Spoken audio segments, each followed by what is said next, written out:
Hi everyone, welcome to prepare करो। Crash course की journey में आपका स्वागत है और आज हम लोग यहाँ पर लेक्चर 6 स्टार्ट करेंगे। ओके, आज का टॉपिक मोस्ट इम्पोर्टेंट है कैट एग्जाम के लिए as per past trends. Yes, I am going to discuss average mixture and alligation today. Okay, तो मोस्ट इम्पोर्टेंट लेक्चर है आई वुड से। आप पास्ट ईयर्स के क्वेश्चंस पेपर देखो CAT के, तो एवरेज मिक्सचर एलिगेशन से भरे हुए हैं। राइट, बहुत सारे क्वेश्चंस इस चैप्टर से पूछे जाते हैं। एक एक कॉन्सेप्ट इंपॉर्टेंट है और मैं उसी सीक्वेंस में यहाँ पर आपको पढ़ाने जा रहा हूँ, तो आपको हर एक टॉपिक को आसान रहेगा, ठीक है, समझने के लिए। वीडियो को एंड तक देखना और जो भी क्वेश्चंस मैं यहाँ पर डिस्कस करूँगा आपको वो बहुत इंपॉर्टेंट क्वेश्चंस हैं। राइट, तो सारे क्वेश्चंस हम लोग यहाँ पर करते हैं one by one. Okay, start करते हैं लेक्चर। क्या क्या टॉपिक्स डिस्कस करेंगे एक बार देख लीजिए आप। तो introduction of the average, then simple average क्या होता है, प्रॉपर्टीज क्या है इसकी, एरिथमेटिक प्रोग्रेशंस में अगर ऑब्जर्वेशंस हैं तो उनका एवरेज कैसे कैलकुलेट करते हैं, देन दिस डेविएशन मेथड, कभी कोई पर्सन ग्रुप को लीव करता है ज्वाइन करता है उसका क्या इम्पैक्ट पड़ता है एवरेज पर, then the weighted average, then alligation, questions on various mixtures and the last one will be replacement. Okay, one by one start करते हैं।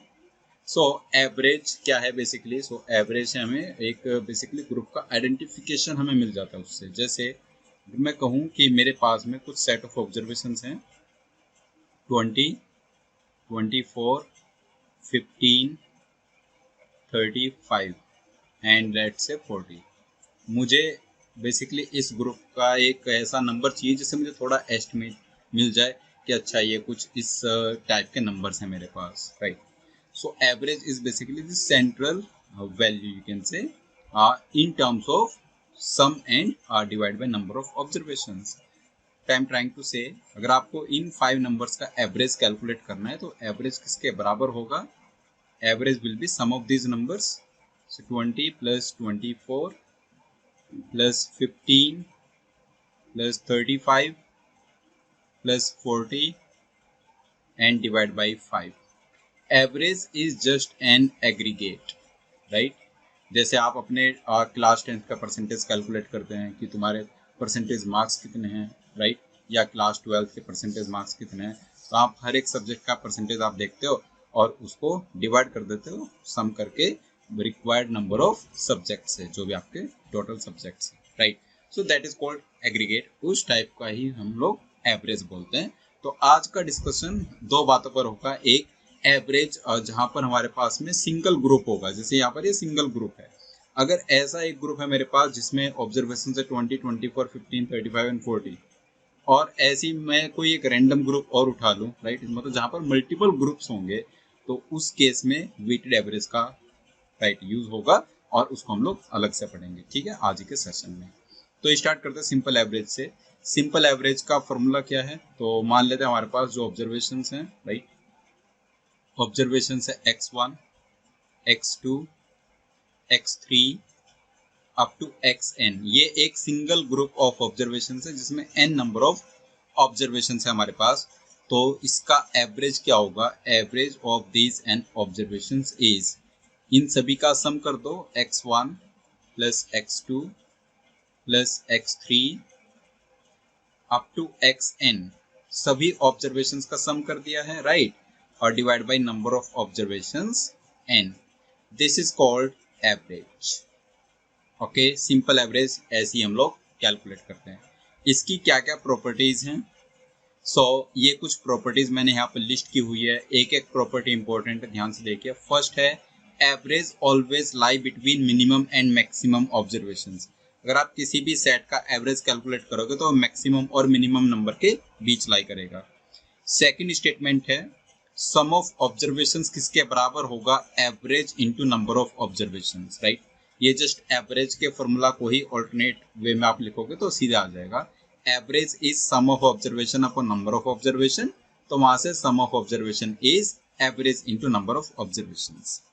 थर्ड स्टेटमेंट कह रहा है if each observation is increase by K, average also increases by K, right, and this is also applicable in case of subtraction, multiplication as well as division. ये मैं अभी आपको explain करूंगा। Fourth is the most important point I would से, right, average of a set of n observations is same as average of the averages of all possible sets of observations taken two at a time, which in turn is same as average of the averages of all possible sets of observations taken three at a time and so on। तो ये चारों जो चीजें हैं इनको examples की form में हम लोग समझने की कोशिश करते हैं, राइट। जैसे मैं यहाँ पर 5 नंबर्स पिक कर लेता हूँ। लेट्स से हमारे पास ऑब्जर्वेशन है 10, 8, 13, 15 एंड लेट्स से 12। ये 5 ऑब्जर्वेशंस हैं। अगर आप इनका एवरेज कैलकुलेट करोगे तो ये एवरेज कितना आ जाएगा? इनका एवरेज मिनिमम वैल्यू क्या है 8 और मैक्सिमम वैल्यू क्या है 15। जो इनका एवरेज आएगा वो 8 एंड 15 के बीच आएगा एज पर प्रॉपर्टी नंबर 1। तो एवरेज कितना आ रहा है 10, 8, 18 and 13 is 31 plus 15 is 46 and 12 58। और 58 को डिवाइड बाई 5 करोगे, सम ऑफ ऑब्जर्वेशन 58, उसको डिवाइड बाई 5 करोगे तो कितना आ जाएगा? ये 11.6।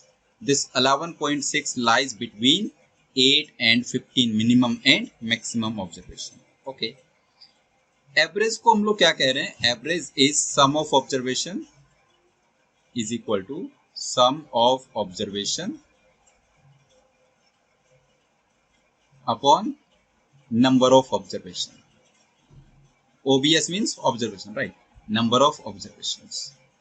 अब अगर आपसे यहाँ पर मैं सम ऑफ ऑब्जर्वेशंस पूछूं तो सम ऑफ ऑब्जर्वेशन को क्या कह दोगे? Sum of observation this is equal to उनका average multiplied by number of observations, right, number of observations. यही मैंने आपको पॉइंट नंबर 2 में लिखा है। Property number 2, sum of observation is average into number of observation.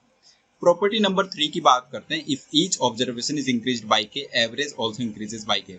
अगर मैं यहाँ पर 10, 8, 13, 15, 12 इन सभी नंबर्स को 1 1 से इंक्रीज कर दूं, if each observation is increased bye same number के, 1 1 से इंक्रीज किया, 10 को मैंने बोला 11, 8 को कितना बोला 9, 13 को 14, 15 को 16 और 12 को 13। तो इसका जो न्यू एवरेज होगा, new average will B original average 11.6 plus 1 12.6। क्योंकि जब आप हर एक ऑब्जर्वेशन को एक एक से इंक्रीज करोगे तो जो नेट सम ऑफ ऑब्जर्वेशन है वो टोटल 5 से इंक्रीज होगा, और 5 divide by number of observation 5, तो 1 का ही उसमें इम्पैक्ट आएगा एवरेज में, है ना। सम ऑफ ऑब्जर्वेशन को अल्टीमेटली डिवाइड किससे करते हैं? नंबर ऑफ ऑब्जर्वेशन से। ओके, तो 1 का इम्पैक्ट आएगा। मीन्स अगर ओरिजिनल एवरेज 11.6 था तो न्यू एवरेज 12.6 हो जाएगा। ओके, ये बात समझ आई। पॉइंट नंबर 4 को अलग से डिस्कस करते हैं, राइट, अच्छे से। पॉइंट नंबर 4, मान लो हमारे पास में नंबर्स हैं 3, 5, 6 एंड लेट से 8। इन नंबर्स का एवरेज कितना है? एवरेज इन 4 नंबर्स का एवरेज कितना है? तो 3, 5, 8, 8, 16 एंड 6, 22। 22 divide by 4 is 5.5। इनका एवरेज है 5.5। अभी जो पॉइंट 4 है ये कह रहा है कि अगर आप इन 4 नंबर्स में से 2 के ऑल पॉसिबल पेयर्स बनाओ और उनका अलग अलग एवरेज निकालो, तो जो एवरेजेस आएंगे उनका एवरेज विल बी 5.5। देखिए एक बार, अगर आप 3, 5, 6, 8 से 2 के पेयर्स बनाओगे, कैसे बनेंगे? 3, 5 बन जाएगा एक पेयर, एक बन जाएगा 3, 6, राइट, एक बनेगा 3, 8, ओके, देन 5, 6, 5, 8 एंड 6, 8। ये पेयर्स बन गए, ये 6 पेयर्स बने टोटल। 3, 5 का एवरेज कितना है? 4। 3, 6 का एवरेज कितना है? 4.5। 3, 8 का एवरेज कितना है? 5.5, राइट। 5, 6 का एवरेज कितना है? 5.5। 5, 8 का एवरेज कितना है? 6.5 और 6, 8 का एवरेज कितना है? 7। अगर आप इन 6 एवरेजेस का एवरेज कैलकुलेट करोगे तो कितना आएगा? सभी को ऐड कर दो। 4, 4.5, 5.5, 5.5, 6.5 एंड 7। तो ऐड करते हैं 4 and 7, 11। 4.5 and 6.5 is how much? 4, 6, 10, 1, 11। 5.5, 5.5 is how much? 11। तो इन सभी का जो एवरेज होगा वो कितना होगा? 33। और डिवाइड बाय कितने नंबर है 6, 33/6 इज नथिंग बट 5.5। तो इन सभी एवरेजेस का एवरेज भी कितना है 5.5, राइट। होमवर्क के लिए एक्सरसाइज दे रहा हूं, आप एक बार वेरीफाई करना कि अगर आप 3 के कॉम्बिनेशन यहाँ से बनाओगे तो क्या उनके एवरेजेस का एवरेज भी 5.5 आ रहा है। तो ये आप एक बार खुद से ट्राई करना और वेरीफाई करना कि हाँ वो भी 5.5 ही आ रहा है। 3 के कॉम्बिनेशन यहाँ से बनाना जैसे मैंने 2 के कॉम्बिनेशन बनाए हैं। ऑलराइट, तो ये 4 प्रॉपर्टीज हैं सिंपल एवरेज की। Now average of arithmetic progressions, अगर आपके पास में जो ऑब्जर्वेशंस हैं वो एपी में हैं, जैसे 5, 9, 13, देन 17 एंड 21, अगर ये ऑब्जर्वेशंस हैं आपके पास में अरिथमेटिक प्रोग्रेशन में, तो उनके एवरेज से रिलेटेड कुछ कुछ प्रॉपर्टीज होती हैं, उनको हम लोग स्टडी कर रहे हैं अच्छे से। ओके, एपी में ऑब्जर्वेशंस, क्योंकि इनका कॉमन डिफरेंस सेम है, 5 से 9 का डिफरेंस 4 का है, 9 से 13 का डिफरेंस 4 का है, 13 से 17 का डिफरेंस 4 का है, और 17 से 21 का डिफरेंस ये भी 4 का है। ये कॉमन डिफरेंस कांस्टेंट रहता है, तो उस टाइप को हम लोग क्या बोलते हैं, अरिथमेटिक प्रोग्रेशन। तो अगर आपके पास ऑब्जर्वेशंस इस टाइप का पैटर्न फॉलो कर रही हैं, तो उनका एवरेज से रिलेटेड क्या क्या पॉइंट्स हैं देखते हैं। सो फर्स्ट पॉइंट क्या कह रहा है, average of an arithmetic progression is the average of its first and last term और second and second last terms और third and third last terms and so on. ये एक पैटर्न है, right. Second, if an arithmetic progression has odd number of terms, then its average is equal to its middle term. Third, if an arithmetic progression has even number of terms, then its average is also equal to the average of its two middle terms. तीनों के लिए देखते हैं। So, जैसे एक set of observation यहाँ पर लेते हैं जो अरिथमेटिक प्रोग्रेशन में है, 5, 5, 3, 8, 8, 3, 11, 11, 3, 14, 14, 3, 17, 17, 3, 20 एंड 20 + 3, 23। ये मैंने ऑब्जर्वेशंस यहाँ पर ली।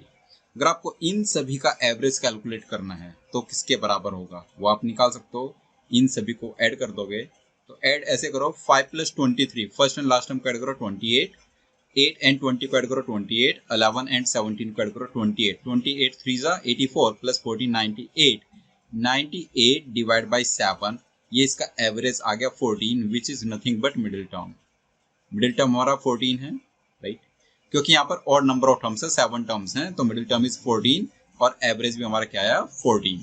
तो ये तो श्योर शॉर्ट कह पाए कि if an AP has odd number of terms then its average is also equal to its middle term. अब देखो ये 14 और आप कैसे निकाल सकते हो, अगर आप फर्स्ट टर्म 5 और लास्ट टर्म 23 का एवरेज कैलकुलेट करोगे तो 5 और 23 का एवरेज कितना है 14, तो फर्स्ट एंड लास्ट का एवरेज भी सेम रहेगा। 8 एंड 20 फर्स्ट टर्म के बाजू में, राइट, 8 है मतलब सेकंड टर्म और 23 के बाजू में 20 है मतलब सेकंड लास्ट टर्म। तो सेकंड टर्म और सेकंड लास्ट टर्म का एवरेज 8 और 20 का एवरेज वो भी 14 है, राइट। मतलब किसी भी एपी का एवरेज कैलकुलेट करने के लिए आप फर्स्ट टर्म लास्ट टर्म का एवरेज कैलकुलेट कर लो, second term second last term का एवरेज कैलकुलेट कर लो, या फिर ऐसी थर्ड टर्म और थर्ड लास्ट टर्म का एवरेज कैलकुलेट कर लो, तो उन सभी का एवरेज भी सेम ही आता है। ओके, पॉइंट नंबर 3, अगर ऑब्जर्वेशंस में जो नंबर ऑफ टर्म्स है हमारे पास, बेसिकली नंबर ऑफ ऑब्जर्वेशंस है वो इवन है, जैसे 4, 7, 10, 14, 13 रादर, 16 एंड 19, ये हमारे पास ऑब्जर्वेशंस। तो इनका एवरेज कैसे निकालोगे, इनका एवरेज अगेन फर्स्ट टर्म या लास्ट टर्म से निकाल दो, या फिर सेकंड या सेकंड लास्ट टर्म से निकाल दो। इस सेट में 6 ऑब्जर्वेशंस हैं, तो मिडिल 2 टर्म्स कौन सी है, 10 एंड 13, 10 एंड 13 का एवरेज कितना होगा 11.5, वही हमारा आंसर, सिंपल। तो मिडिल 2 टर्म्स का जो एवरेज होगा in case number of terms is even, तो हमारे एपी के एवरेज के बराबर ही आएगा। ऑलराइट, तो ये प्रॉपर्टीज हम लोग ध्यान रखेंगे अरिथमेटिक प्रोग्रेशन के लिए। नेक्स्ट है हमारा डेविएशन मेथड, राइट। सो डेविएशन मेथड क्या है उसको बाद में समझते हैं, पहले देखते हैं कि डेविएशन मेथड हमें कब यूज करना है, राइट, एवरेज कैलकुलेट करने के लिए। तो deviation method is recommended to use when observations are larger and also close to each other. जैसे अगर मैं आपसे पूछूं कि 58, 50, 57, 61 and let's say 63, in 5 numbers का एवरेज मुझे बताओ। तो ये हमें ऑब्जर्व यहाँ पर करना है कि ये जो पांचों नंबर्स है वो थोड़े बड़े नंबर्स हैं, हो सकता है 3 डिजिट में भी हो, आगे अगर कोई क्वेश्चन है तो। अब ये 2 डिजिट की मैं बात कर रहा हूँ, थोड़े बड़े नंबर्स हैं, प्लस ये क्लोज हैं। अगर ये क्लोज हैं तो यहाँ पर आप डेविएशन मेथड फॉलो कर सकते हो। वो क्या होगा, right? So average is equal to किसके बराबर होता है, अगर डेविएशन मेथड का आप यूज कर रहे हो तो average is equal to assume average, एक एवरेज जो आपको एज्यूम करना होता है, assume average plus average of deviations, average of deviations, this will be your final answer. अब आंसर कैलकुलेट करना सीखते हैं, राइट? एज्यूम्ड एवरेज इनमें से किसी नंबर को आप मान सकते हो या इन 5 नंबर्स के क्लोज कोई नंबर आप मान सकते हो, आपकी चॉइस है। जैसे अगर मैं एज्यूम्ड एवरेज के लिए 60 यहाँ पर एज्यूम्ड एवरेज मान लेता हूँ, मेरा जो एज्यूम्ड एवरेज है वो 60 है, सपोज 60, तो जो फाइनल एवरेज आएगा वो कितना आएगा, 60 प्लस 60 के अबाउट इन पांचों इंडिविजुअल ऑब्जर्वेशन का डेविएशन कैलकुलेट करो। तो 60 के अबाउट 58 का डेविएशन कितना है, -2, 58 60 से 2 कम है, राइट? -2, 50 60 से -10, 57 60 से -3, 61 60 से +1 और 63 60 से +3। ये आ गया sum of deviations divide by number कितना है, 5, नंबर ऑफ ऑब्जर्वेशंस इज 5, तो डेविएशंस का एवरेज निकाल दो। ये आंसर यहाँ से हमारा बन जाएगा 60, और इसको देखो -3 + 3 कैंसिल, 10 2 12 और 1 11, -11/5, राइट?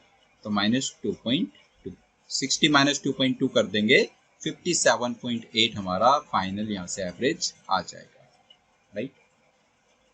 आपको रिकमेंड किया जाता है जनरली कि इन्हीं में से किसी एक ऑब्जर्वेशन को एज्यूम्ड एवरेज लेकर चलो, क्योंकि उस ऑब्जर्वेशन के साथ फिर डेविएशन एक ऑब्जर्वेशन हमारा 0 आ जाता है। जैसे अगर मैं यहाँ पर बोल दूं कि जो मेरा 57 है वो एज्यूम्ड एवरेज है, तो मैं ऐसे भी तो बता सकता हूँ 57 प्लस, अब फर्स्ट ऑब्जर्वेशन का डेविएशन कितना है, 1 है, सेकंड ऑब्जर्वेशन का डेविएशन कितना है, -7, 57 के अबाउट की मैं बात कर रहा हूँ।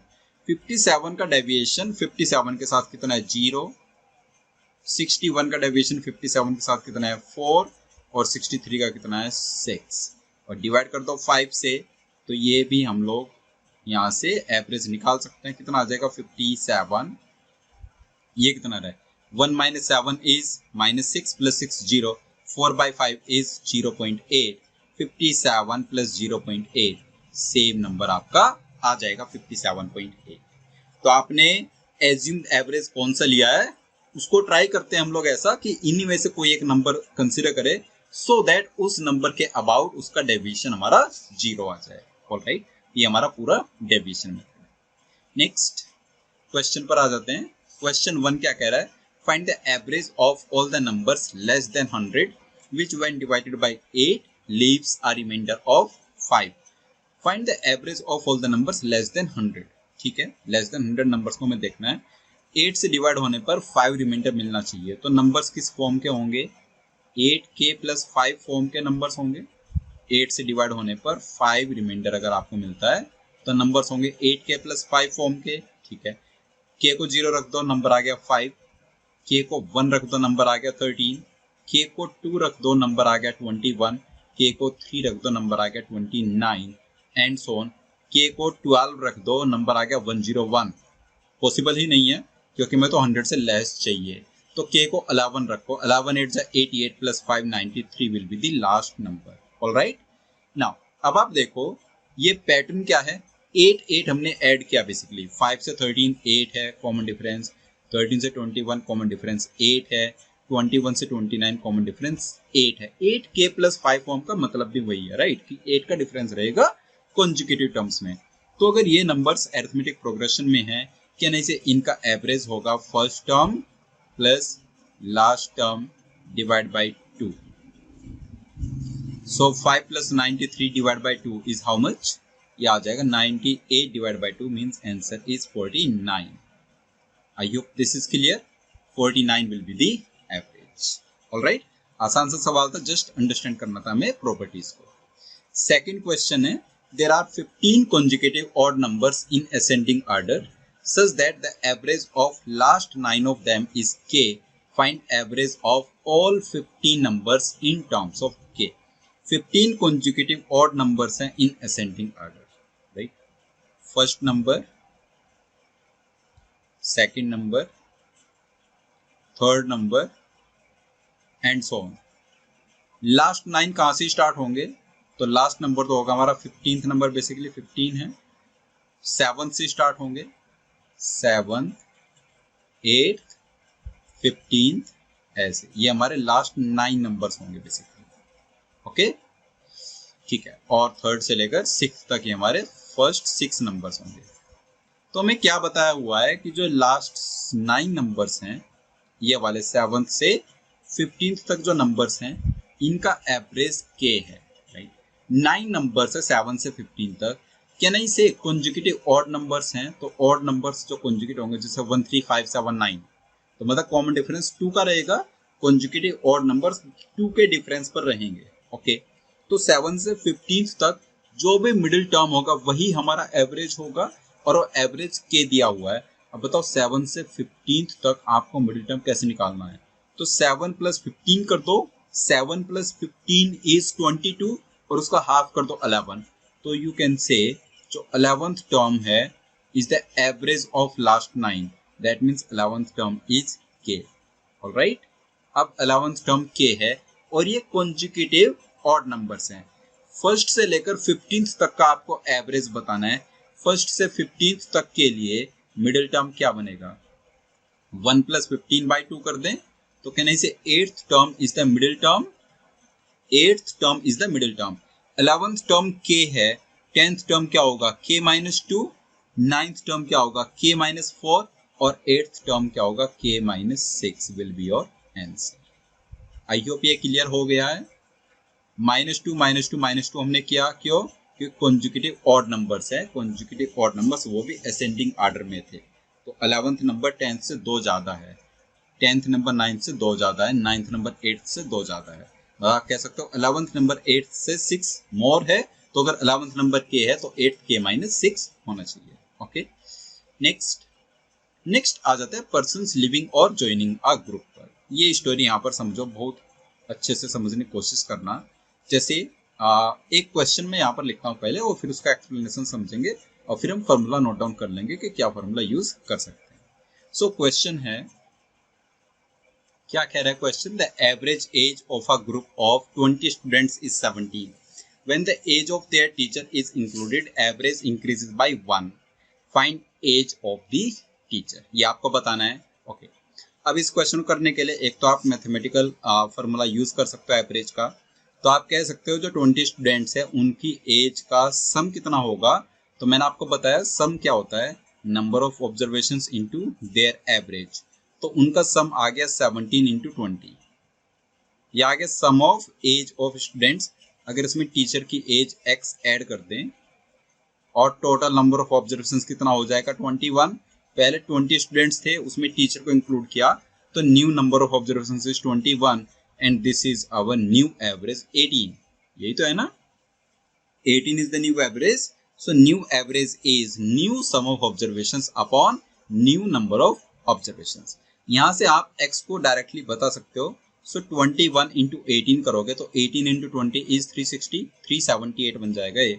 तो 378 और माइनस 17 20 सा 340, 378 - 340 इज x। तो यहाँ से 378 - 340, तो x कितना आ गया यहाँ से? x = 38। ओके, तो एक तरीका तो ये है, डायरेक्ट आप मैथमेटिकल अप्रोच को यूज करो और आंसर आपका आ जाए 38। प्रॉब्लम क्या है, कई बार क्वेश्चन इस टाइप के जो क्वेश्चन होते हैं काफी लेंथी क्वेश्चन होते हैं, और उसमें आपको ये वाली चीज मल्टीपल टाइम्स करनी होती है, राइट। मैं आपको बिल्कुल रिकमेंड नहीं करूंगा कि आप ऐसी लेंथी अप्रोच का वहां पर यूज करें, राइट, जिसमें मल्टीपल स्टेप्स इन्वॉल्व हों। तो उसी को टैकल करने के लिए एक इसका ऑल्टरनेटिव अप्रोच है, लॉजिकल अप्रोच। बहुत ध्यान से आप समझना एक एक स्टेप। ओके, तो इसको काइंड ऑफ ऐसे हम लोग समझ सकते हैं कि एक ओरिजिनल ग्रुप है, राइट, एक ओरिजिनल ग्रुप है जिसमें नंबर ऑफ ऑब्जर्वेशंस कितना है 20 और उस ग्रुप का एवरेज कितना है 17।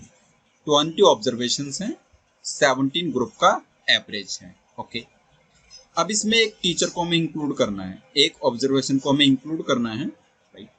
मैं एक काम करता हूँ, उस ऑब्जर्वेशन को 17 के बराबर रखता हूँ इनिशियली।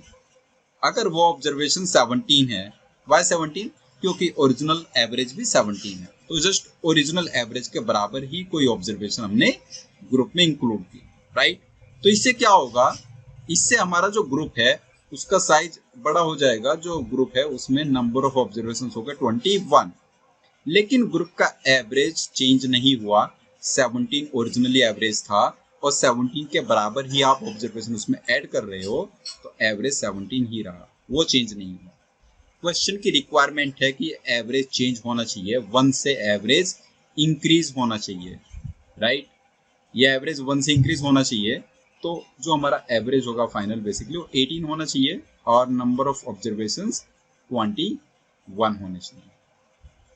अब आपको क्या करना है, बेसिकली आपके पास में एवरेज 17 है, 17 से 18 पहुंचाना है। एवरेज 1 से इंक्रीज कब होगा, when each observation is increased bye 1, ये तो बोलेंगे ना, when each observation is increased bye 1 average increases by 1।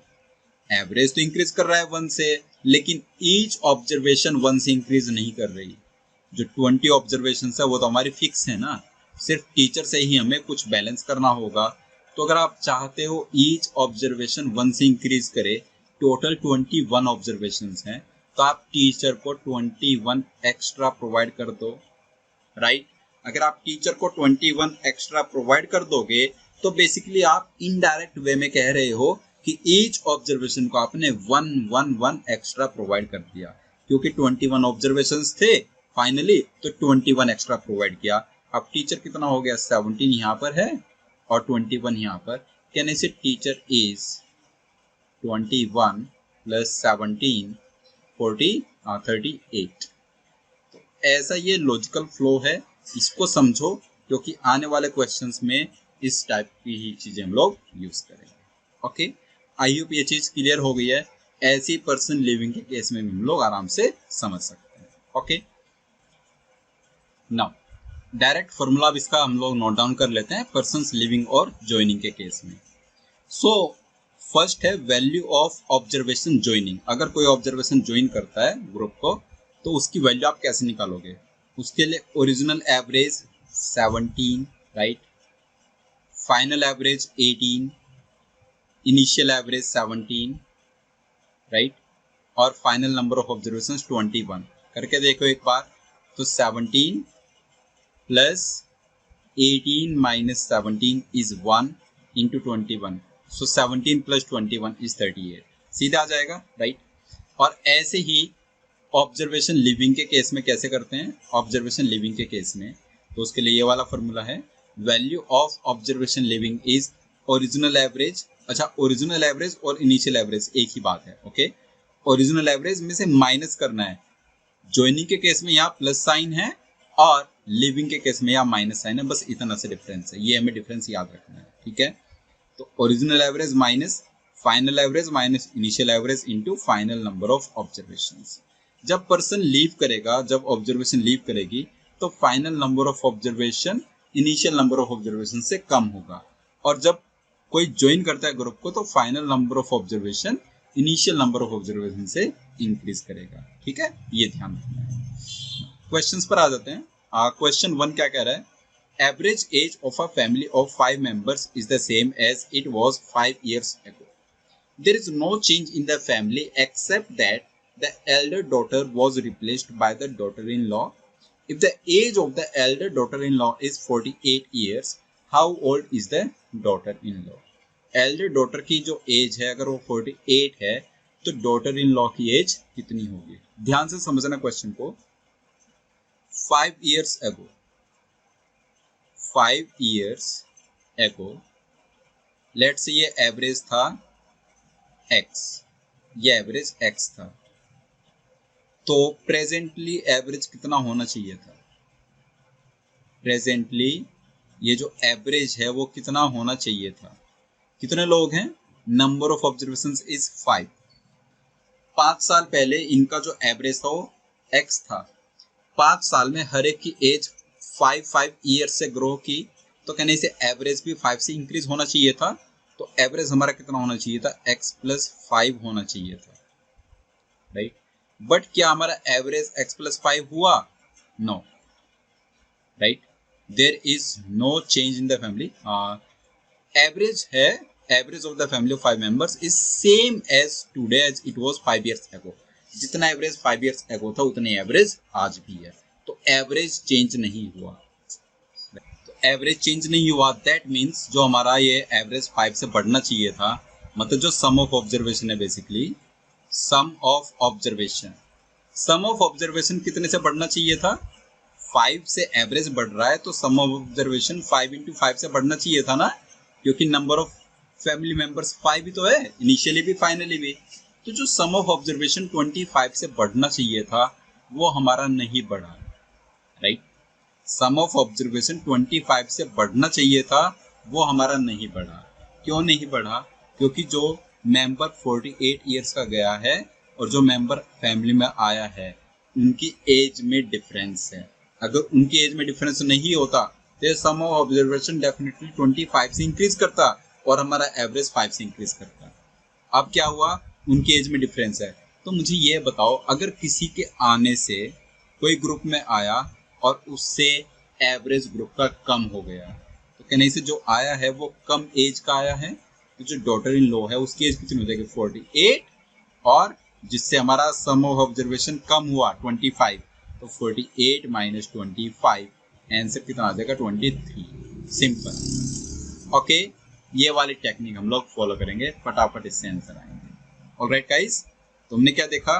पहले एवरेज x था, बाद में भी एवरेज x है, जबकि एवरेज हमारा 5 से इंक्रीज होना चाहिए था, और यू कैन से सम ऑफ ऑब्जर्वेशन 25 से इंक्रीज होना चाहिए था। क्यों नहीं हुआ? क्योंकि जो डॉटर इन लॉ है वो 25 ईयर्स कम है एल्डर डॉटर से, राइट। तो 48 माइनस 25 इज 23।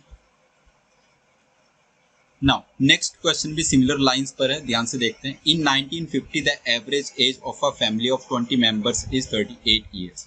1950 ईयर की बात करें, नंबर ऑफ फैमिली मेंबर्स 20 है और उनका एवरेज कितना है? 38 है। 1950 में एवरेज इज 38।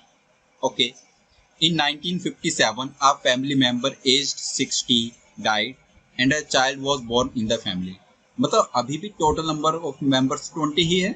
अगर 1957 की बात करें तो total number of members is still 20। Okay, लेकिन चेंज क्या हुआ?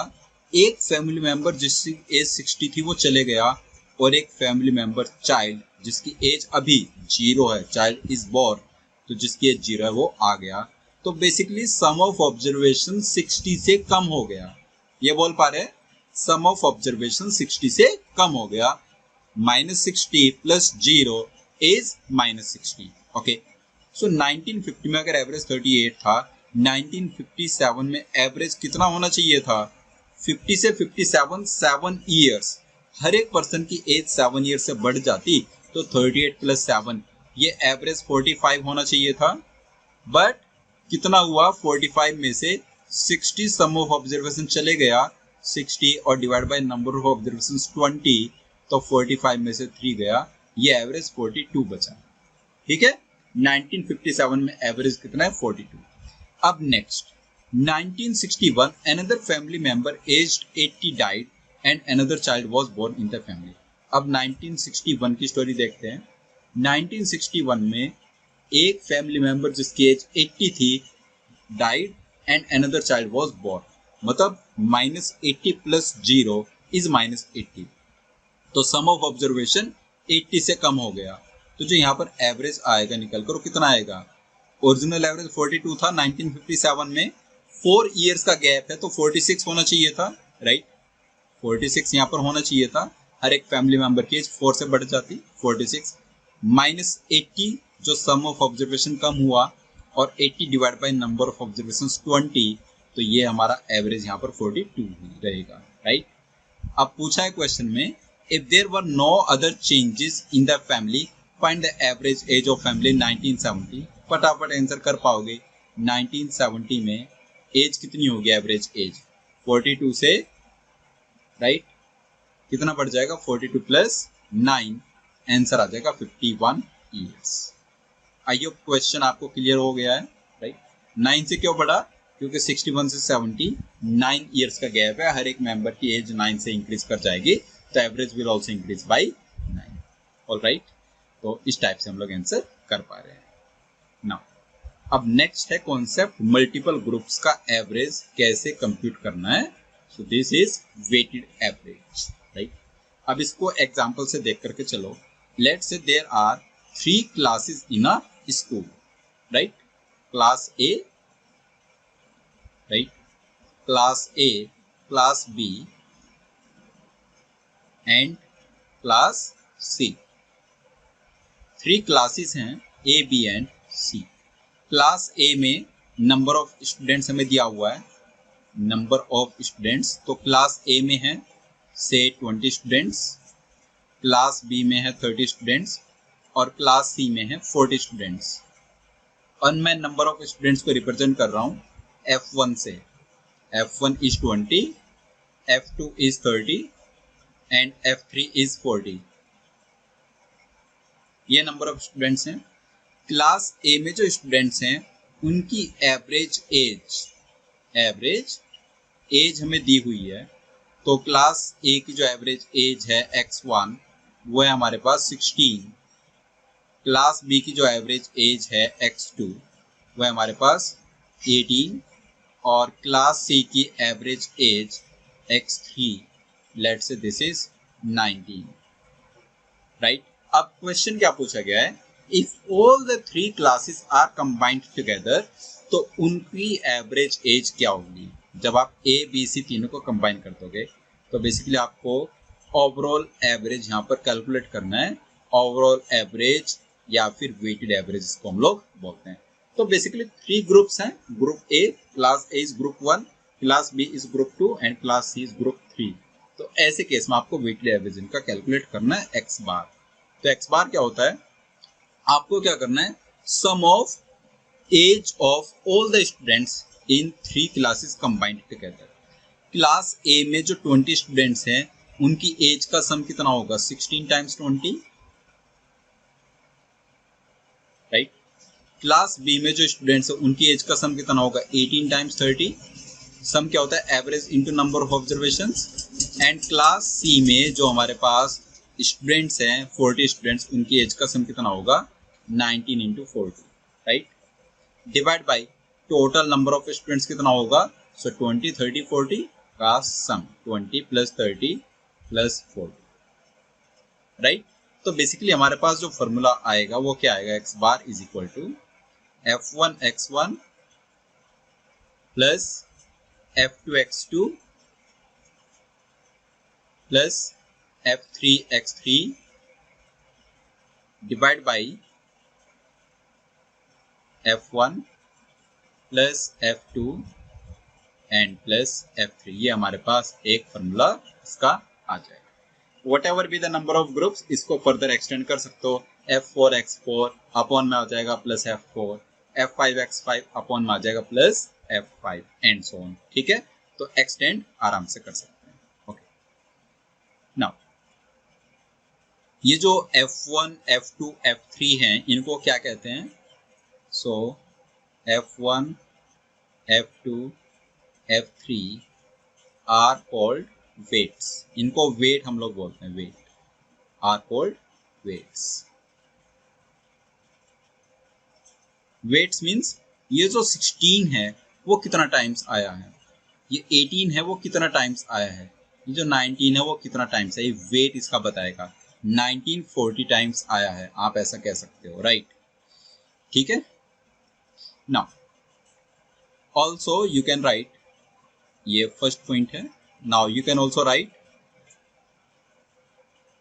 F1 is base of X1। F1 हमारा X1 का बेस है। बेस क्यों कह पा रहे इसको? कैन आई से x1 is equal to sum of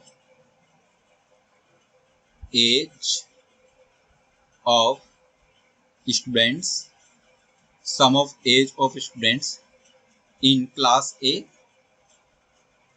divided by number of students in class A divided by number of students in class A, right. और ये जो डिवाइड कर रहे हो आप, इसी को तो F1 कह रहे हो ना, F1।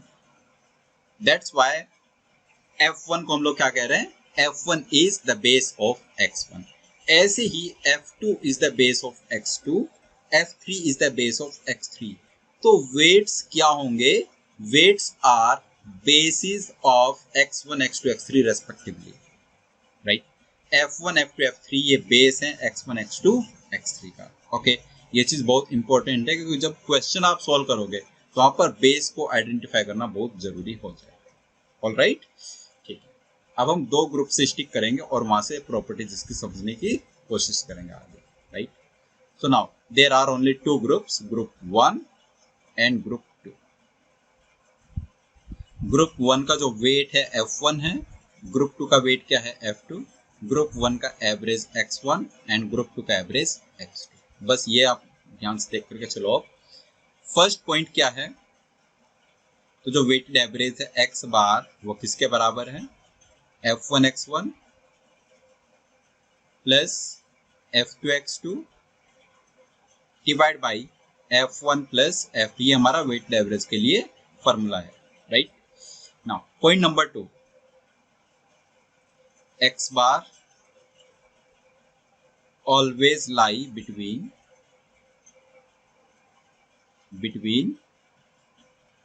minimum and maximum of X1, X2। X1, X2 में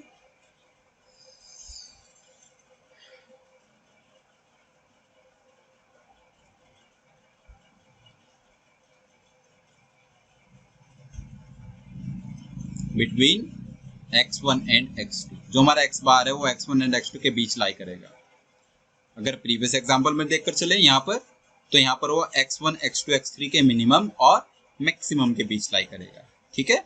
इस वाले केस में X bar minimum of X1, X2, X3 and maximum of X1, X2, X3 के बीच लाई करेगा। जैसे यहाँ मिनिमम क्या 16 है और मैक्सिमम 19, तो जो X बार आएगा निकल कर वो 16 एंड 19 के बीच लाई करेगा। ओके, वैसे यहाँ पर वो X1, X2 के बीच लाई करेगा। पॉइंट नंबर 3 क्या कह रहा है, इफ F1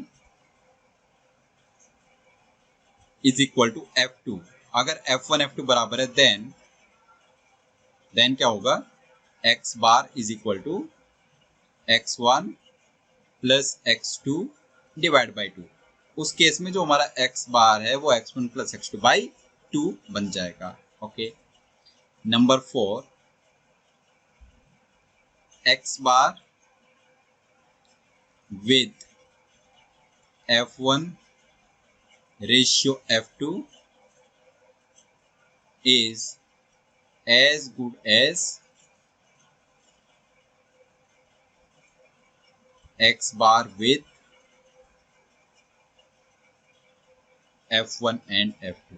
अगर आप X बार को F1 एंड F2 के साथ कैलकुलेट कर रहे हो या F1 रेशियो F2 के साथ कैलकुलेट कर रहे हो, दोनों सेम रिजल्ट हमें प्रोवाइड करेंगे। ओके, उसका रीजन क्या है, रीजन आपको बहुत ही ऑब्वियस लगेगा, क्योंकि यहाँ पर F1 एंड F2 न्यूमरेटर और डिनोमिनेटर दोनों जगह पर अवेलेबल है फॉर्मूला में, तो उसका जो कॉमन फैक्टर है वो कैंसिल आउट हो जाएगा, तो वो रेशियो में ही कन्वर्ट हो जाएगा, राइट। अभी जब एग्जांपल इसका देखेंगे तब तो उसको यहाँ से समझ लेंगे। पॉइंट नंबर 5 क्या कह रहा है, if F1 and F2 are not known, अगर आपको F1 एंड F2 पता नहीं है, F1 and F2 are not known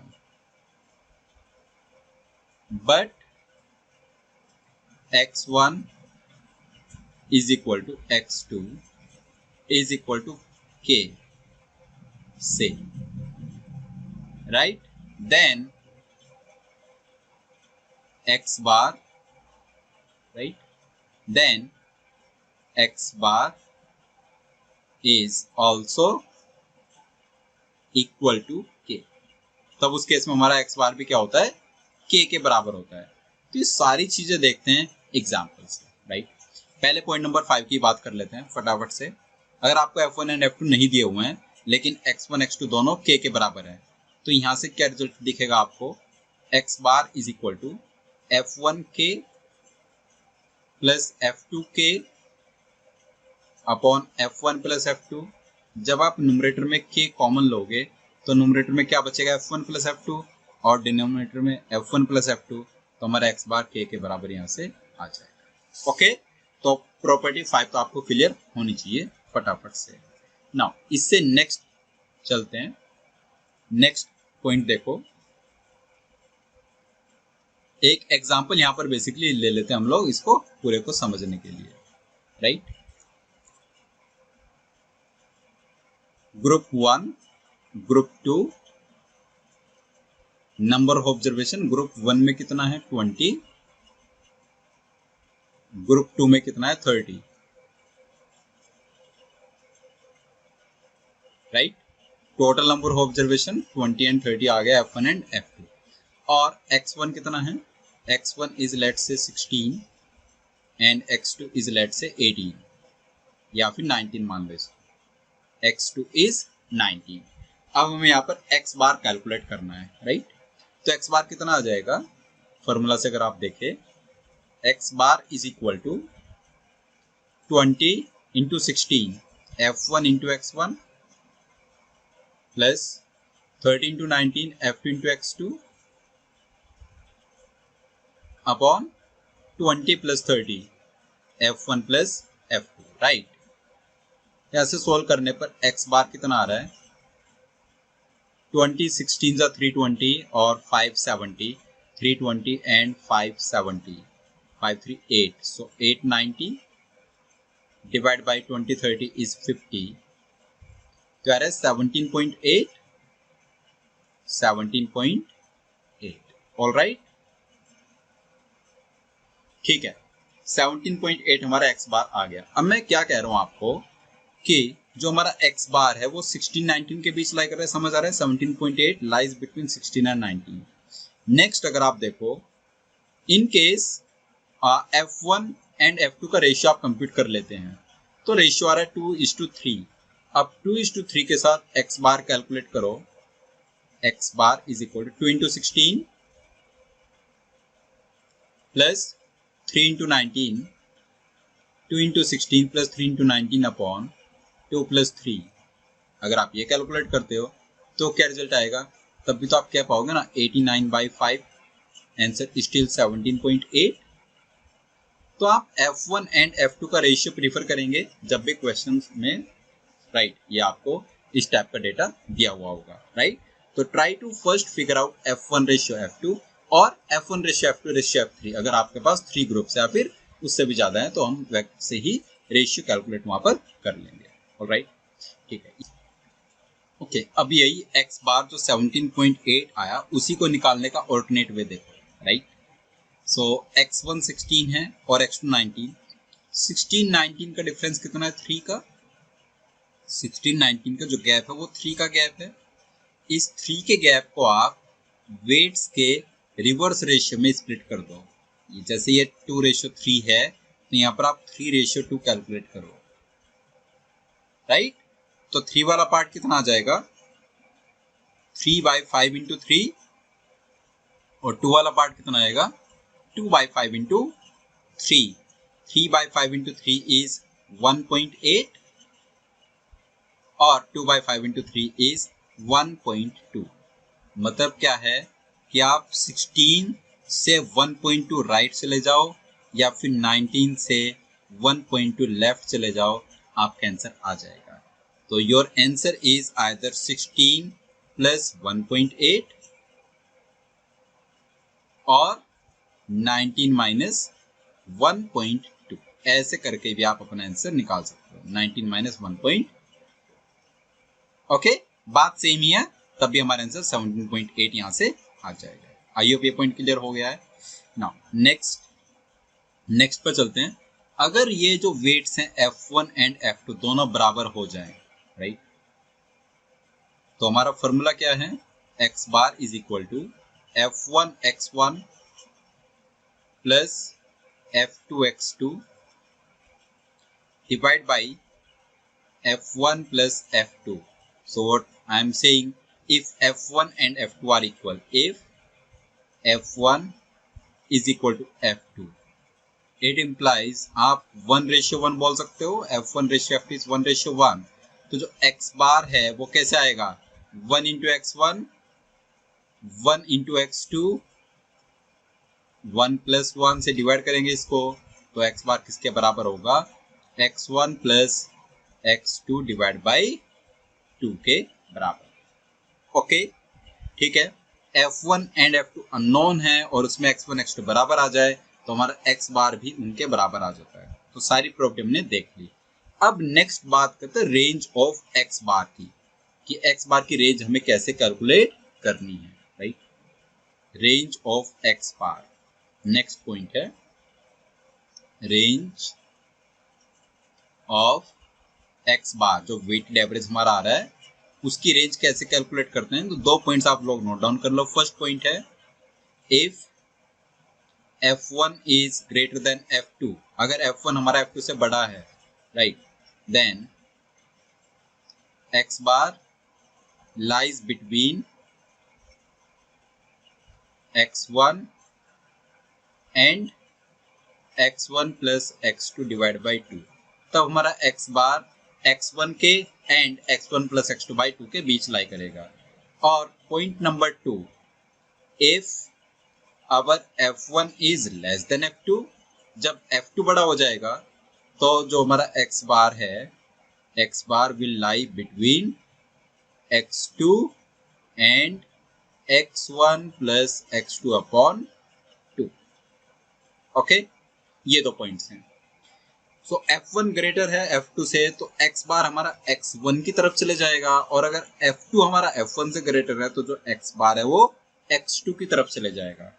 अभी जो एग्जांपल सॉल्व कर रहे थे ये 20 है और ये 30 है, F2 इज ग्रेटर, तो जो x बार है वो x2 के ज्यादा क्लोज होना चाहिए। देखो एक बार ऑब्जर्व करके, x बार है 17.8, 16 और 19 का हाफ होगा 17.5, तो जो x बार है वो 17.5 एंड 19 के बीच लाई कर रहा है।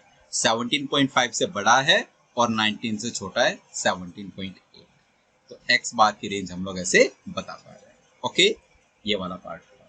नाउ नेक्स्ट बात करेंगे हम लोग एलिगेशन की। सो एलिगेशन क्या है, बेसिकली ये है reverse of weighted average, you can say, right, weighted average को जस्ट रिवर्स। वेटेड एवरेज का फॉर्मूला क्या है, x bar is equal to F1 x1 plus F2 x2 divide by F1 plus F2, ये weighted average का formula है, F1 plus F2। Okay, अब आप 2 groups ले लो, 1 एंड 2 ग्रुप्स। ग्रुप 1 में F1 हमारा 20 है, ग्रुप 2 में F1 हमारा 30 है। एवरेज x1 16 है ग्रुप 1 का, और ग्रुप 2 का एवरेज कितना है, 19 है, और ओवरऑल एवरेज कितना है हमारा 17.8, राइट, 17.8। अब एक सिनेरियो लेकर के चलो जिसमें आपको ये 20 और 30 ये 2 नंबर्स नहीं दिए गए, जिसमें आपके 20 एंड 30 ये नंबर्स नहीं दिए गए, या इन नंबर्स में से कोई एक नंबर दिया हुआ है, दूसरे की इंफॉर्मेशन पूछी हुई है। इनका रेशियो पूछ सकता है 20-30 का, ये जो 2 नंबर्स है F1 एंड F2, राइट, और आपको क्वेश्चन में उसने x1 x2 एंड x बार दिया हुआ है। तो रिवर्स हुआ ना, बेसिकली हमें बैक ट्रेस करना है वेट्स को, राइट। सो उसके लिए इसी फॉर्मूला को हम लोग थोड़ा सा मॉडिफाई कर लेते हैं एलिगेशन फॉर्मूला में। एक बार मल्टीप्लाई करो, क्रॉस मल्टीप्लाई, तो F1 x bar plus F2 x bar this is equal to f1x1 plus f2x2, ये बन जाएगा। अब इसको थोड़ा अरेंज कर लो, f1 वाली टर्म्स को लेफ्ट में रख लो, f2 वाली टर्म्स को राइट में रख लो, तो आप कह पाओगे कि f1x bar minus f1x1 this is equal to f2x2 minus f2x bar, ये आ जाएगा इससे। ओके, अगर f1 आप कॉमन ले लो लेफ्ट में, क्या बनेगा x बार माइनस x1, और राइट में f2 कॉमन ले लो तो क्या बनेगा x2 minus x bar, right. Can I से f1 अपॉन f2 का जो रेशियो है वो कितना आ जाएगा यहाँ से, x2 minus x bar divide by x bar minus x1, right. Values put करके देख लो, x2 कितना है 19, x बार कितना है 17.8, 19 माइनस 17.8 डिवाइड बाई x बार 17.8 और x1 कितना है 16। सो इसका आप सॉल्व करते हो, ये आता है 1.2 upon 1.8। So this f1 ratio f2 is 2 upon 3, वही तो है 20:30।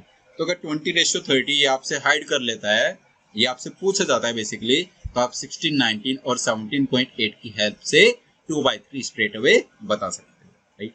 This is the alligation formula, f1 upon f2 is equal to x2 minus x bar upon x bar minus x, right.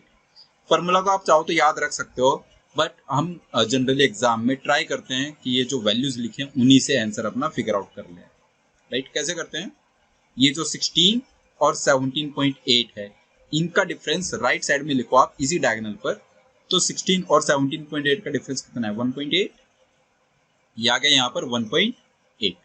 और दूसरा 19 एंड 17.8 का डिफरेंस आप इस तरफ लिखो, 19 एंड 17.8 का डिफरेंस कितना है 1.2 है, तो आपका आंसर आ जाता है 1.2 ratio 1.8।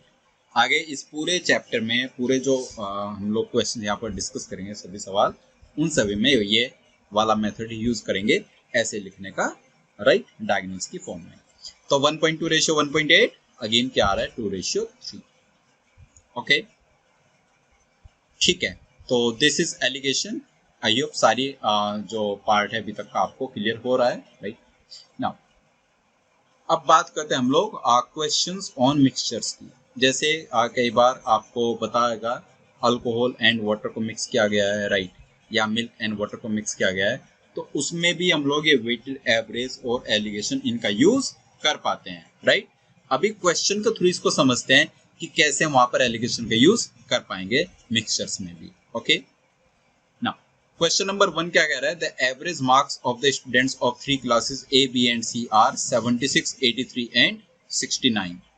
If the average marks of the students of classes A and B is 79 and that of B and C is 75, you have to find the average marks of the students of classes A and C.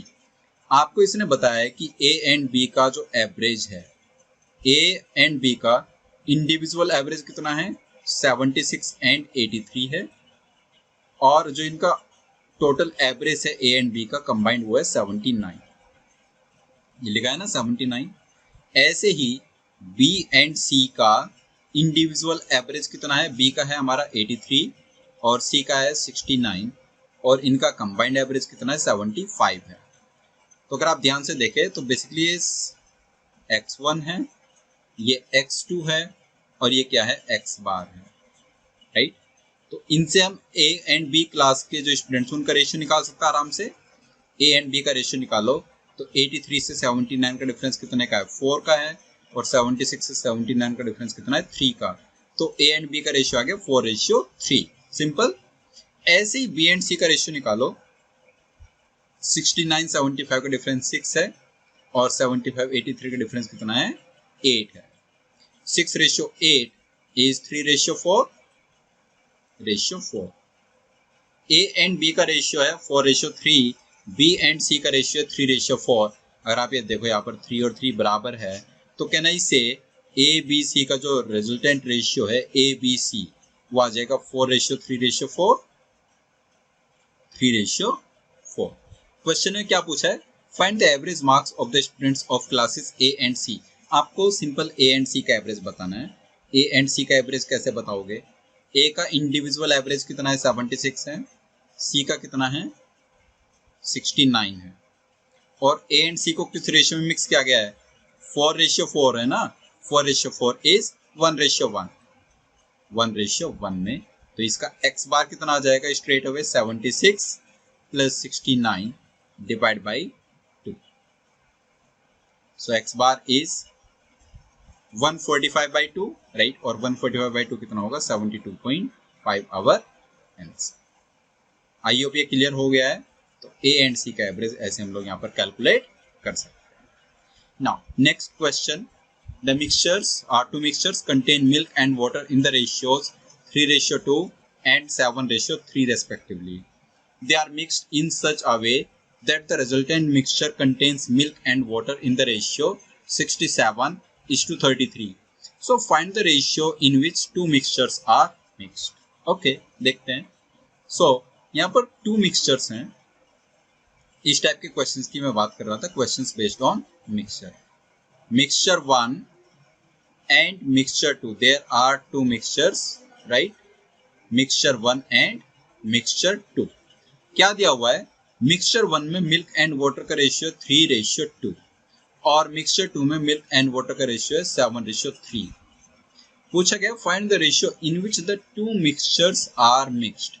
मतलब हमें जो finally answer करना है वो answer करना है quantity of mixture 1 ratio quantity of mixture 2, वो हमें आंसर करना है।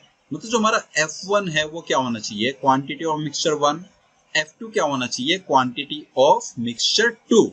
ये हमारे F1 एंड F2 होंगे। ओके, अगर आप चाहते हो कि F1 हमारा हो क्वांटिटी ऑफ मिक्सचर 1, तो जो आप X1 कैलकुलेट करो उसका बेस F1 बनना चाहिए।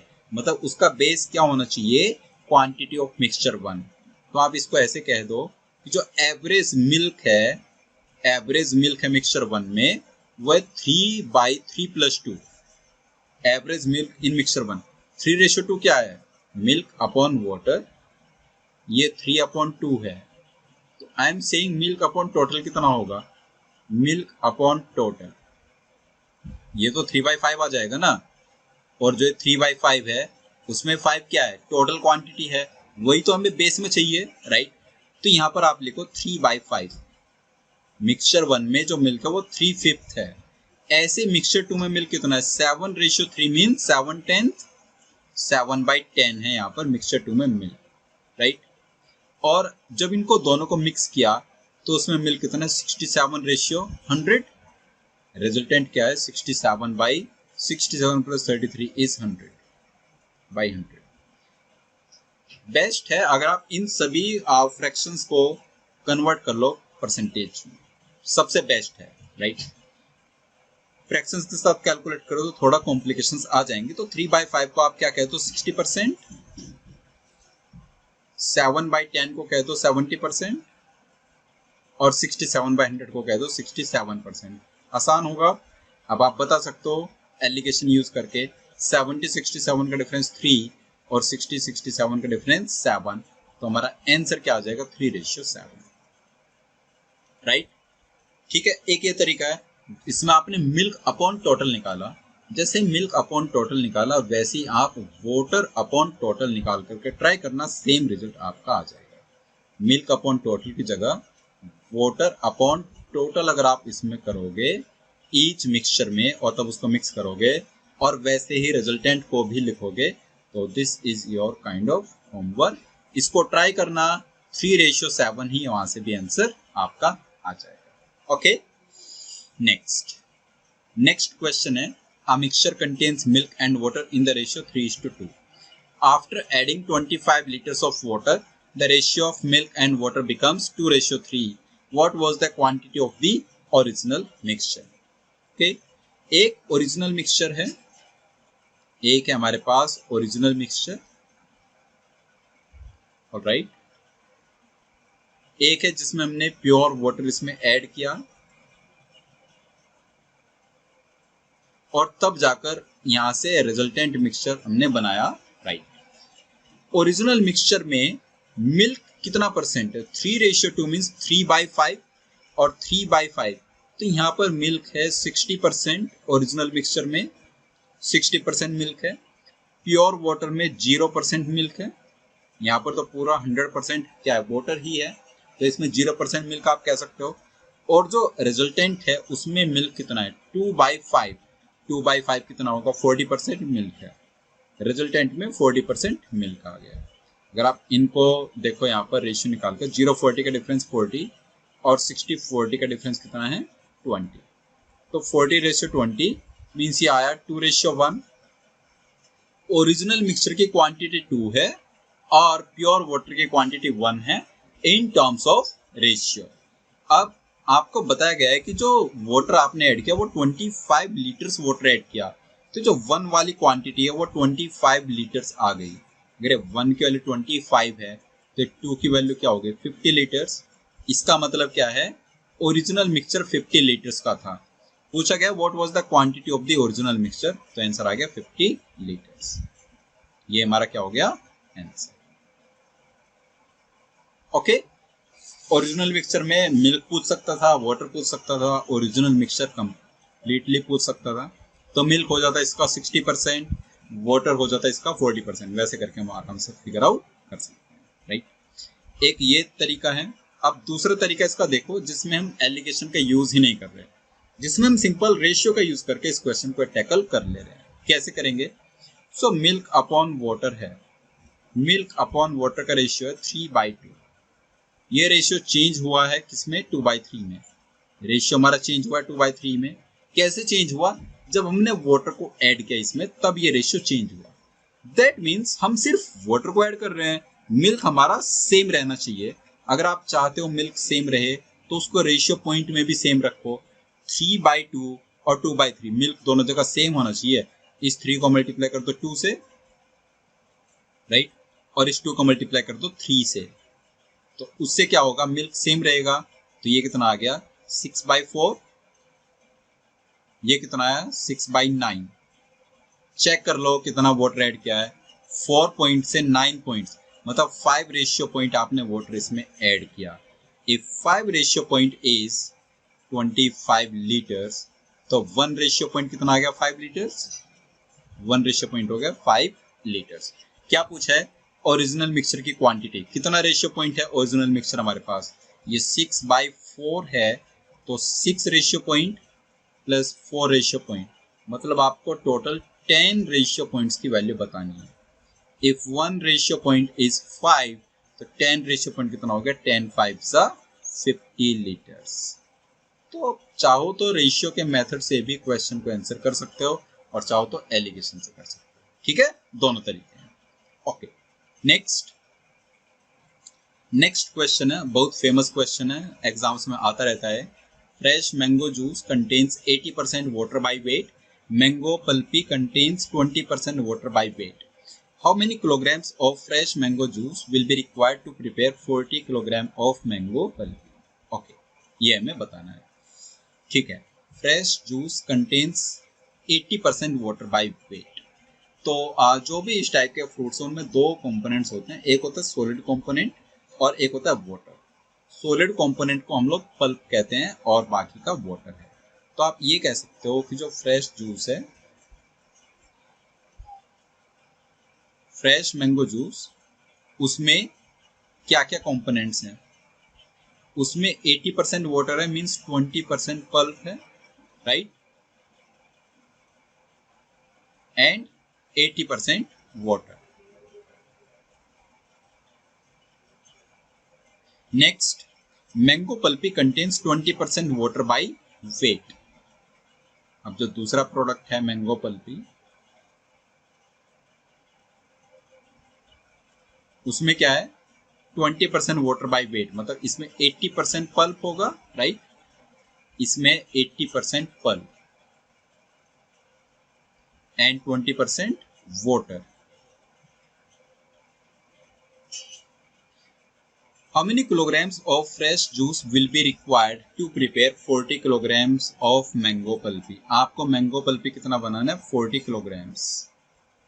एक तो आप इसको स्ट्रेट अवे देख लो, अगर ये 40 kilograms आपको बनाना है तो इसमें पल्प कितना रिक्वायर्ड है? 32 kilograms, राइट? अब आप चाहते हो कि फ्रेश जूस से आपको 32 किलोग्राम पल्प मिल जाए, तो अगर ये पल्प यहाँ पर 32 किलोग्राम है, 20%, किसी नंबर का 20% इज 32, तो वो नंबर कितना होना चाहिए? 20% 1/5 होता है, तो ये नंबर आना चाहिए 32 5 160 kg, मतलब 160 kg फ्रेश जूस होना चाहिए, उससे आप क्या बना पाओगे? 40 kg मैंगो पल्पी आप उससे बना पाओगे। एक तरीका ये है जिसमें आपने एलिगेशन, वेट, लेवरेज, इन सब का कोई भी यूज नहीं किया और स्ट्रेट अवे ऑब्जर्व किया, जस्ट लिटिल बिट कैलकुलेशन के साथ आपका आंसर आ गया 160 kg। अब इसमें अगर आपको एलिगेशन यूज करना है तो उसको कैसे करोगे? राइट नाउ कैन आई से मैंगो पल्पी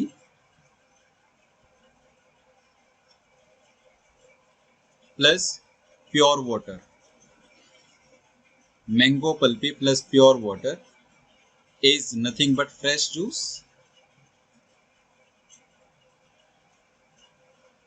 राइट? पल्प का परसेंटेज देखो, मैंगो पल्पी में 80% पल्प है, प्योर वाटर में 0% पल्प है, राइट? और फ्रेश जूस में कितना परसेंट पल्प है? 20%। अगर आप इसमें एलिगेशन अप्लाई कर दो, 0 से 20 का डिफरेंस 20 इधर आ जाए और 80 से 20 का डिफरेंस 60 इधर आ जाए, तो आप क्या पाओगे? 1:3 है, 1:3, राइट? ये 1:3 का मतलब क्या हुआ? जो हमारे पास में फ्रेश जूस है, राइट, वो कितना होगा? 1 ratio point plus 3 ratio point होगा ना, ये तो 1 ratio point plus 3 ratio point, so 1 + 3 is 4 ratio point आप कह सकते हो। ये 1 रेशियो पॉइंट क्या है? मैंगो पल्पी है। ये 3 रेशियो पॉइंट क्या है? प्योर वाटर है। इन दोनों को ऐड किया तो 4 रेशियो पॉइंट फ्रेश जूस बन गया, राइट? तो इसका मतलब है 1 ratio point of mango pulpy is equivalent to 4 ratio point of fresh juice. आप कह पा रहे हो कि 1 रेशियो पॉइंट 40 किलोग्राम्स है। अगर ये 1 रेशियो पॉइंट 40 किलोग्राम्स है तो ये जो 4 रेशियो पॉइंट है वो कितना आ जाएगा? This 4 is 4 × 40, 160 kilogram. I hope this is clear now. तो एलिगेशन का यूज करके भी आंसर बता पा रहे हैं, right? But I would recommend कि आप डायरेक्ट ये वाला वे यूज करो, इसमें आप अच्छे से रिलेट कर पा रहे हो एक दूसरी चीज के साथ। ओके ना, अब एवरेज मिक्सचर एलिगेशन का लास्ट टॉपिक हमारे पास बचता है, दैट इज रिप्लेसमेंट। ओके, तो रिप्लेसमेंट को एक बार देखते हैं, इस पर बेस्ड क्वेश्चंस करेंगे और फिर सेशन को क्लोज कर देंगे। रिप्लेसमेंट क्या होता है? कोई भी एक कंटेनर है हमारे पास, राइट? इसमें आपने मान लिया है कि इसमें मिल्क एंड वाटर दो प्रेजेंट है, दो चीजें, मिल्क एंड वाटर। तो इनिशियली मान लो आप, जस्ट अंडरस्टैंडिंग पर्पस के लिए मान लीजिए कि इसमें मिल्क है 100 लीटर्स और इस वेसल के अंदर वाटर है से ये भी अभी 100 लीटर्स है, ऐसा मान लो, राइट? तो बेसिकली जो टोटल क्वांटिटी है वेसल के अंदर वो है 200 लीटर्स। अब आपने क्या किया? आपने इसमें से 50 लीटर्स क्वांटिटी को विड्रॉ किया, 50 लीटर्स क्वांटिटी को विड्रॉ किया। कैन से जो ये 50 लीटर क्वांटिटी विड्रॉ होगी वो उसी टाइप का सॉल्यूशन होगा जो अंदर है वेसल में। व्हाट आई एम सेइंग, अंदर वेसल में किस टाइप का सॉल्यूशन है? Equal milk equal water. तो जो 50 लीटर आपने विड्रॉ किया, कैन से इस 50 में इक्वल मिल्क इक्वल वाटर होगा, और जब इसको आप हटा दोगे तो जो वेसल के अंदर है उसमें भी इक्वल मिल्क इक्वल वाटर होगा। कुछ ऐसा तो नहीं होगा ना कि आपने सॉल्यूशन में से मिल्क ज्यादा प्रोपोर्शन में बाहर निकाल दिया और वाटर कम प्रोपोर्शन में बाहर निकाला? ऐसा तो कर ही नहीं सकते ना।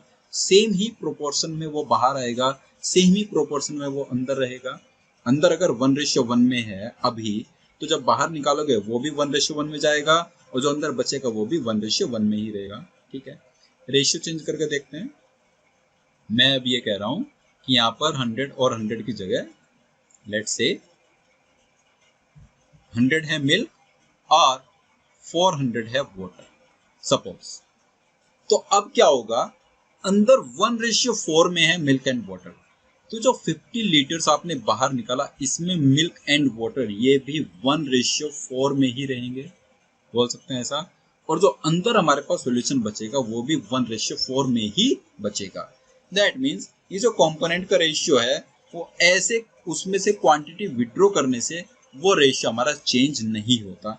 दिस इज फर्स्ट पॉइंट जिसको आप मेमोराइज कर सकते हैं, इसको नहीं भूलना है।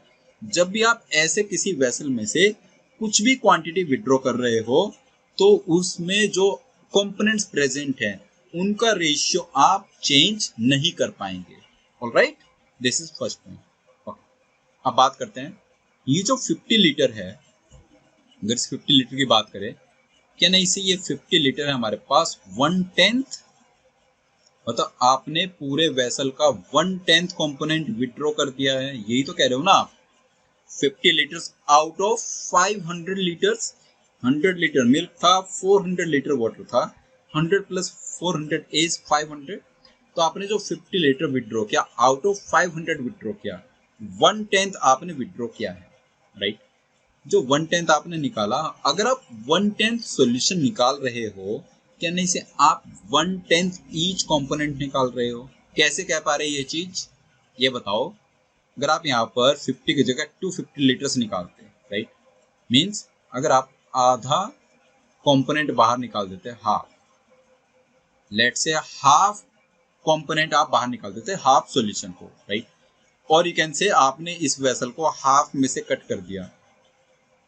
अगर आप इस वेसल को हाफ में से कट कर दो तो जो बॉटम पार्ट में मिल्क एंड वाटर बचेगा और जो टॉप पार्ट में मिल्क एंड वाटर था वो तो उसी प्रोपोर्शन में रहेगा ना।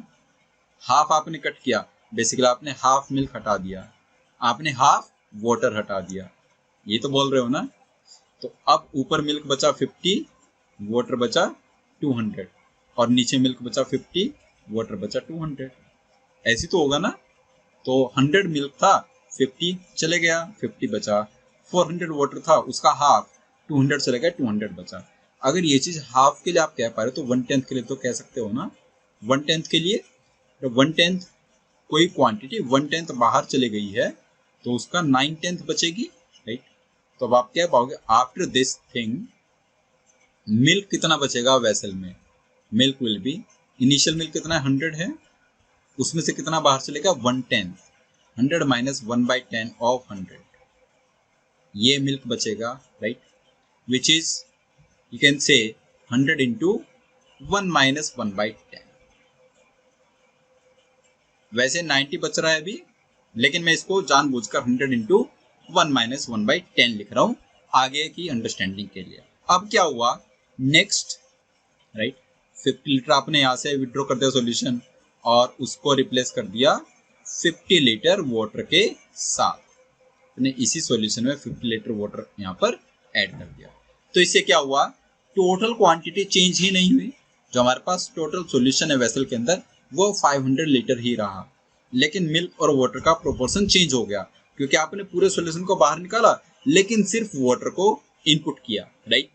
तो इससे मिल्क और वाटर का प्रोपोर्शन चेंज हो गया, okay, but total quantity still same. अब आप वापस से क्या कर रहे हो, वापस से अब आपने 50 लीटर को विड्रॉ किया तो फिर से आपने 1/10 सॉल्यूशन को विड्रॉ कर लिया है, बेसिकली 1/10, राइट। मिल्क अंदर कितना था, मिल्क अंदर कितना था, आपने यहाँ पर वाटर ऐड किया ना, ये वाला बस, मिल्क तो ऐड नहीं किया।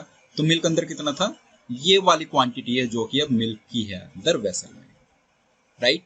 अब इस क्वांटिटी का 1/10 बाहर चले जाएगा तो इस क्वांटिटी का कितना बचेगा 1 माइनस 1/10, राइट। इसी क्वांटिटी का कितना बचेगा 1 माइनस 1/10 एंड सो ऑन। जैसे जैसे इटरेशन हमारी आगे जाएंगे वैसे वैसे ये प्रोसेस ऐसे हमारा चलता रहेगा, ओके। ऐसे करके लास्ट स्टेप जितने भी इटरेशन है बेसिकली उसमें हम लास्ट स्टेप तक जाकर टोटल मिल्क बता सकते हैं। और अगर वाटर निकालना है तो टोटल सॉल्यूशन में से मिल्क को माइनस करके टोटल वाटर हम बता सकते हैं, ओके, ठीक। एक क्वेश्चन लिख लीजिए इस फॉर्म का और उसको हम लोग सोल्व करें। ओके, ये क्वेश्चन है, तो you have to find m ratio w at the end, और ये सब इटरेशंस हमें दी हुई हैं। इनिशियली वेसल में मिल्क 120 है, वाटर 80 है। फर्स्ट इटरेशन में 80 आपने बाहर निकाल दिया है और 30 वाटर ऐड किया, फिर आपने 50 बाहर निकाला, 20 वाटर ऐड किया, और लास्ट में आपने 60 बाहर निकाला और 30 वाटर ऐड किया। ओके, कैसे देखते हैं? तो हमें सिर्फ ये देखना है कि सॉल्यूशन का कितना फ्रैक्शन विड्रॉ कर रहे हैं, बस। सिर्फ एक सिंपल सी चीज अगर आपको वो पता चल गया है तो आप क्वेश्चन को पूरे को बना लेंगे। ये जो 80 है वो कितने लीटर में से बाहर निकाला? वो है 200 लीटर में से। 120 प्लस 80 200 था, उसमें से 80 बाहर निकाला, तो 80 आउट ऑफ 200 इज 2/5। ये वाला फ्रैक्शन है 2/5। ओके, नाउ सो 80 जब बाहर निकल गया तो 120 बचा अंदर। उस 120 में 30 आपने वाटर यहाँ पर ऐड कर दिया, तो अंदर हो गया 150। मतलब ये जो 50 आपने बाहर निकाला वो 150 में से बाहर निकाला। 50 आउट ऑफ 150 इज 1/3। ये वाला फ्रैक्शन आएगा 1/3। ओके, जब 150 में से 50 आपने बाहर निकाला तो अंदर बचा 100। उस 100 में 20 ये ऐड कर दिया तो 120 हो गया। अब जो 120 है अंदर, उसमें से 60 निकालोगे तो 60 आउट ऑफ 120 कितना बनेगा? हाफ। तीनों फ्रैक्शन हमारे पास आ गए। अब कहानी आसान है, अब मिल्क लिखना स्टार्ट करते हैं कि फाइनली मिल्क कितना होगा। So final milk is equal to initial milk 120 into पहला फ्रैक्शन है 2/5, तो 1 माइनस 2/5 कर दो इसको, 1 माइनस 2/5। दूसरा फ्रैक्शन कितना है 1/3, उसको कर दो 1 माइनस 1/3। रिमेनिंग तो 1 माइनस में से आएगा ना। और तीसरा फ्रैक्शन है 1/2, उसको कर दो 1 माइनस 1/2। तो इससे मिल्क फाइनली कितना आ जाएगा? This is equal to 120 into 1 minus 2/5 को आज लिख सकते हैं 3/5। 1 minus 1/3 is 2/3 and 1 minus 1/2 is 1/2. So 2/3 और 1/2 ये 2 cancel, 3 cancel, 120/5 बचा which is 24. So finally milk is 24. ये बात हमें समझ आ गई। अब आपको फाइनल वाटर निकालना है। This final milk is 24। Final water निकालने के दो तरीके हैं। एक तो जैसे मिल्क के लिए ये पूरा एक्सप्रेशन लिखा है वैसे ही आप लिखो, तब आप निकालो। दूसरा शॉर्टकट भी है। शॉर्टकट क्या है? Water is total minus 24। Total जो भी फाइनल सॉल्यूशन होगा उसमें से मिल्क 24 माइनस कर दो तो वाटर आ जाएगा। दिस इज इक्वल टू, बताओ लास्ट स्टेज पे टोटल सॉल्यूशन कितना है? ये जो 60 है वो 120 में से बाहर निकाला था, उस 120 में 30 यहाँ पर ऐड कर दिया था, तो 120 प्लस 30, 60 प्लस 30 रादर, वो 90 हो गया। दैट मीन्स टोटल कितना था? 90 था। 120 में से 60 बाहर निकाला तो 60 बचा, उसमें 30 वापस ऐड किया तो 90 हो गया ना टोटल। तो टोटल 90 में से 24 माइनस कर दो, कितना हो जाएगा? 66। दैट मीन्स वाटर कितना था? 66 था। ओके, ये वाटर 66 था। मिल्क रेशियो वाटर आ जाएगा यहाँ से। Milk ratio water is 24/66 ratio 66। तो 6 से डिवाइड कर लोगे, 6 4 = 24 और 6 11 = 66। 4/11 हमारा आंसर यहाँ से आ जाएगा, राइट। बट अगर वाटर को आपको उसी फॉर्म में निकालना है जैसे आपने मिल्क को निकाला है, डायरेक्ट आपको वाटर चाहिए, तो कैसे निकालोगे? तो water is equal to, water हमारे पास 4 प्लेसेस पर है। ये 80 है एक, तो फिर ये हमारे पास 30 है यहाँ पर, फिर ये 20 है वाटर, और फिर ये लास्ट वाटर है हमारे पास 30। तो चारों वाटर के लिए अलग अलग हमारे पास फ्रैक्शंस हैं, राइट। 80 वाटर कहाँ पर है? जहां पर मिल्क था 120, राइट। तो ये 80 वाटर फाइनली कितना बन जाएगा? 80 इंटू, मैं ये वाली चीजें यूज कर रहा हूँ, 3/5, 2/3, 1/2। आई होप कोई प्रॉब्लम नहीं हो गया इसमें। तो 80 इंटू 3/5 इंटू 2/3 इंटू 1/2, ये रहा 80 वाटर का फाइनल। प्लस अब जब फर्स्ट स्टेप में 30 वाटर ऐड किया, 30 इंटू ये जो 30 वाटर ऐड किया, इसके बाद फ्रैक्शंस कौन कौन से है? एक है 1/3, एक है 1/2। तो 1/3 की वजह से 1 माइनस 1/3 किया, 2/3 आया, और 1/2 की वजह से 1 माइनस 1/2 किया तो 1/2 आ गया। तो उसके साथ ये तो फ्रैक्शंस एसोसिएट हुए। प्लस नेक्स्ट 20 वाटर है, इस 20 वाटर के बाद सिर्फ एक ही बार विड्रॉ किया गया 1/2 के फ्रैक्शन में, तो 20 इंटू 1 माइनस 1/2 इज 1/2, और लास्ट वाटर कितना ऐड किया 30, उसको फर्दर विड्रॉ किया ही नहीं, तो प्लस 30 एज इट इज। ऐसे करके वाटर आप बता पाओगे। मैच कर लेते 66 ही ये आना चाहिए, तो वाटर इज इक्वल टू 80/5, ये आ गया 16 plus 30/3 10 plus 20/2 is 10 and plus 30। अगर आप देखें यहाँ पर तो 36 प्लस 30 इज 66। तो डायरेक्टली अगर वाटर आपको फाइंड करना है तो ऐसे फाइंड कर सकते हो, आंसर यहाँ से भी 66 ही आएगा वाटर के लिए। ओके, तो ये रिप्लेसमेंट की बात है। अब इस पर बेस्ड क्वेश्चंस पर आ जाते हैं। क्वेश्चन 1 क्या कह रहा है, from a vessel containing only milk, एक वेसल है जिसमें सिर्फ मिल्क प्रेजेंट है, right, only milk, 10 litres are drawn and replaced with water, 10 litres को आपने ड्रॉ किया, विड्रॉन 10 लीटर्स, और 10 से ही 10 वाटर से उसको रिप्लेस किया, 10 W उसमें आपने ऐड किया।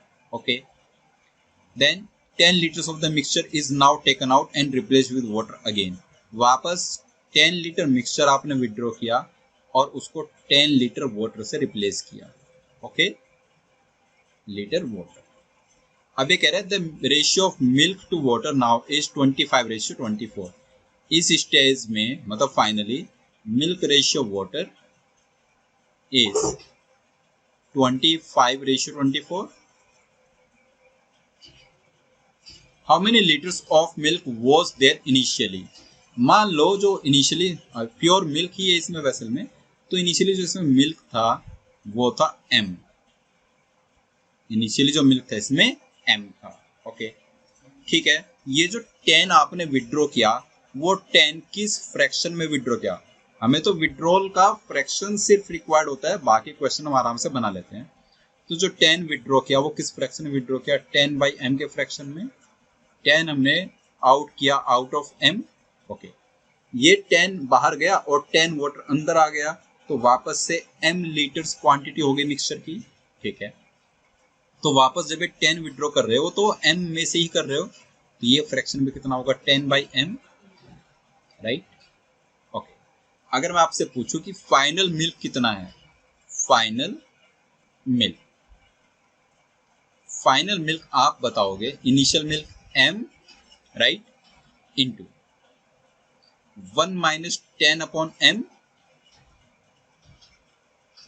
और उसी का स्क्वायर हो जाएगा क्योंकि 2 बार विड्रॉ हुआ है, उसी का स्क्वायर आ गया, तो फाइनल मिल्क हो गया m इंटू 1 माइनस 10/m का स्क्वायर, राइट। ओके, और फाइनल वाटर अगर आपसे कोई पूछता है फाइनल वाटर, तो ये होगा टोटल फाइनल में कितना है m minus final milk m into 1 minus 10/m का स्क्वायर, राइट। और इनका रेशियो है 25:24। इससे बेटर एक काम करते हैं हम लोग, क्या कर लेते हैं, मिल्क अपॉन टोटल का रेशियो निकाल लेते हैं, final milk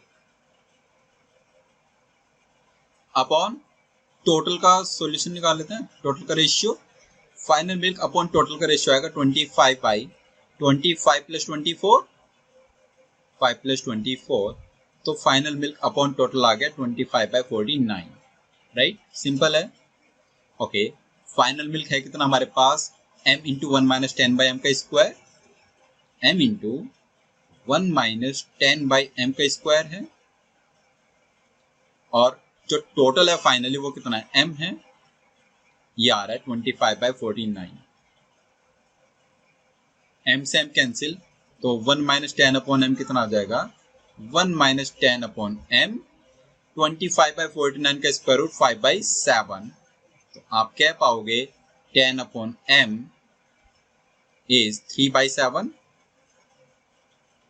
2/7 rather, 10/m is 2/7, 10/m 2/7 है, तो m कितना बना 35 आ गया ना, m is 35 litres. Initial quantity पूछी गई थी मिल्क की वेसल में, तो वो कितनी क्वांटिटी आ जाएगी 35 लीटर्स। आई होप आपको क्लियर हो गया है। तो ये जो फाइनल वाटर निकालना है इसकी रिक्वायरमेंट आपको नहीं होगी, आप फाइनल मिल्क अपॉन टोटल से काम चला सकते हैं। ओके ठीक।